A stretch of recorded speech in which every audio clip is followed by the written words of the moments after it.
만약에 그 근저당권이나 그 전세권이 보증금을 반환하지 않은 채로 퇴실한 거라면 그 보증금 반환에 대한 여기 존속기간이 등기상에 2016년도까지라서 중복 계약을 할 수도 있고요. 법원에 가서 설명하실 때는요, 서류만 보시거든요. 감정에 호소한다거나 부탁을 한다거나 판사님들은 그런 거 절대 용납하지 않습니다. 법원에 소송을 제기한다 하더라도 이길 수 있는 사안이 아니라는 점을 감안하셔서 안녕하세요. 임대박사 투데이입니다. 네, 이번 시간에는 다가풍 근저당권 설정 기간이 만료된 전세권 과연 그냥 그대로 둬도 안전한지에 대해서 한번 말씀을 드려보겠습니다. 화면을 보시면요, 다가풍 근저당권 설정 기간이 만료된 전세권 말소하지 않아도 안전한 걸까? 안전한 걸까요? 아니니까 무조건 말소하셔야 됩니다. 근저당권이던 전세권이던 간에요. 그러니까 저희 임대차보호법상 전입신고와 확정일자는 등기상 표시가 되지 않기 때문에 반드시 점유라는 필수 조건, 대항력에 대한 필수 조건이 있는데, 전세권하고 근저당권 같은 경우에는 등기에 기재되는 권리이기 때문에 아시다시피 점유가 대항력의 필수 조건이 아닙니다. 그래서 임차인이 퇴실을 했건 안 했건 살아있다면 주의를 기울이셔야 한다. 왜냐하면요, 보증금 반환과 말소는 동시이행 조건이기 때문에 그렇습니다. 임대인분께서 구두상으로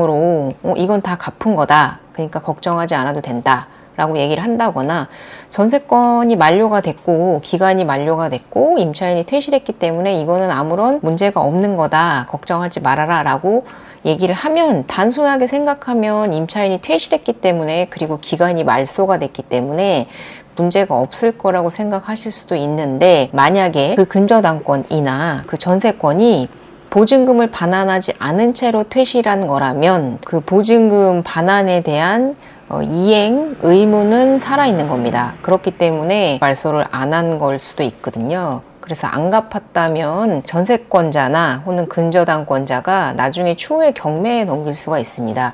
그래서 상당히 주의하셔야 된다. 근데 근저당권 같은 경우에는 기간이 정해져 있는 게 아니기 때문에 이제 보통은 말소를 하고 들어가시는 경우가 많은데, 전세권 같은 경우에는 존속 기간이 정해져 있거든요. 그래서 존속 기간이 만료가 되면 문제가 없는 걸로 생각을 하시는 경우가 있을 수 있다라고 생각이 드는데, 이거는 계속해서 유효한 권리이다. 제가 등기를 가져왔는데요, 존속기간이 만료된 전세권인데 그냥 두셨습니다. 그리고 임차인은 퇴거해서 이거는 존속기간이 만료가 됐고 임차인도 퇴거했으니까 문제가 없는 전세권이다, 이렇게 말씀을 하셨거든요. 보시면 존속기간이 2014년 몇 월 며칠부터 2016년 몇 월 며칠까지 존속기간이 적혀 있는 겁니다. 그리고 이미 임차인이 퇴거를 했기 때문에 단순히 생각해 보시면 이거는 말소하진 않았지만 문제가 되지 않겠구나 라고 생각하실 수 있는데, 제가 아까 앞서 말씀드린 대로 보증금 반환과 말소는 동시이행 조건이기 때문에 이 전세권이 돈을 갚아서 말소만 안 한 건지 돈을 안 갚아서 말소를 안 한 건지는 알 수 없습니다. 그래서 존속기간에 관계없이 보증금 반환이 이행됐는지의 여부를 저희는 알 수 없기 때문에 무조건 말소하고 들어가셔라. 계약이 연장되는 경우에 있잖아요. 그러니까 예를 들어 2016년도까지 지금 존속기간이 써져 있는데 2년을 추가로 연장해서 2018년도까지 만약에 사용을 했다.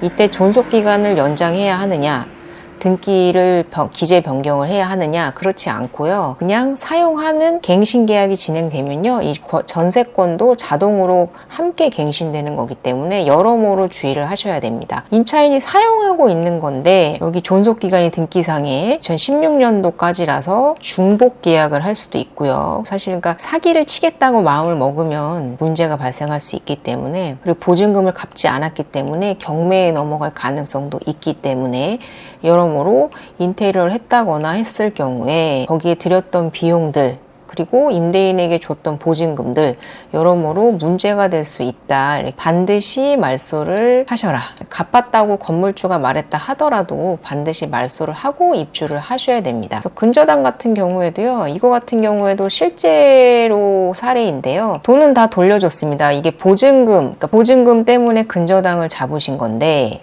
임차인께서 근저당을 잡기도 하고요, 전세권을 잡기도 하거든요.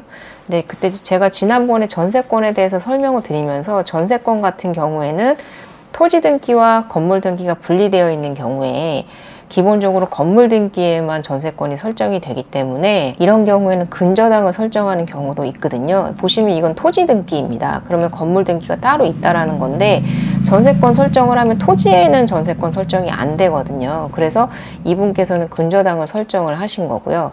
근데 근저당을 설정을 했는데 임대인은 다 돌려줬다고 하시더라고요. 보증금이니까 당연히 퇴실을 했고 보증금을 돌려주셨는데 근저당권을 말소를 하지를 않았습니다. 근데 사실 돌려줬는지 안 돌려줬는지 일반적인 선량한 임대인이나 임차인이라면 거짓말을 하지 않겠지만 괜찮아 문제 없어 나 믿고 계약해 라는 식의 계약은 절대 지양하셔라. 모든 건 이제 법원에 가서 설명하실 때는요 서류만 보시거든요.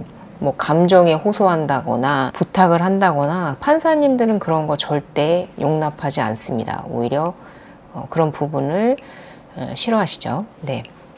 그렇기 때문에 등기상에 근저당권이 전세권이 설정돼 있다면 그거에 따라서 법원에 소송을 제기한다 하더라도 이길 수 있는 사안이 아니라는 점을 감안하셔서 반드시 주의를 하셔야 한다. 정리하면 전세권 설정 존속 기간은 임대차가 갱신되면 계속해서 사용하는 동안에는 자동으로 갱신되는 거고 만약에 퇴실을 했다 하더라도 보증금을 돌려줬는지 안 돌려줬는지 우리는 알 수 있는 방법이 없기 때문에 반드시 말소를 하고 들어가셔라. 그리고 근저당권 같은 경우에도 갚았다고 하더라도 말소와 금전 채권의 반환은 동시이행 조건이기 때문에 안 갚았으면 나중에 경매에 넘어갈 수 있기 때문에 이런 부분 저희가 알 수 없기 때문에 반드시 말소하고 들어가셔야 한다. 도움 되셨길 바라고요. 여기까지 마치도록 하겠습니다. 이상 임대박사 투데이였습니다. 감사합니다.